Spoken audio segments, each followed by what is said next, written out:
एगो दिल बना दे हाथे, ओमे नमवा लिख दे साथे। देखा तेरे लुभा जाई पियावा, जब जाई सेज पराते। छाप देवोगे ऐसन जिंदगी भर रहत होगे निशानी। अब धीरे धीरे गोदबो नहीं होतोगे परेशानी। हम कर सीता हमर ले उहे हको श्री राम रे। हम कर सीता हमर ले उहे हको श्री राम रे। अरे गोदे ना गोदना हमर पिया के नाम रे। तेरे गोद देना गोदना हमर पिया के नाम रे।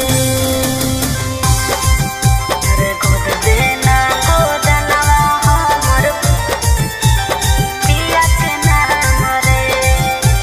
कतेल भी बोल तोरा हक में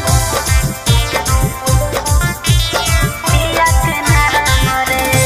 कि हमर पिए पसोभे बदानिया में 16 सिंगार।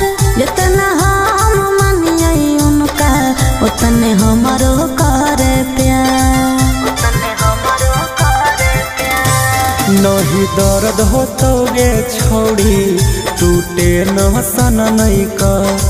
यदि पियावा से अपन तू कहरत हो मी प्यार।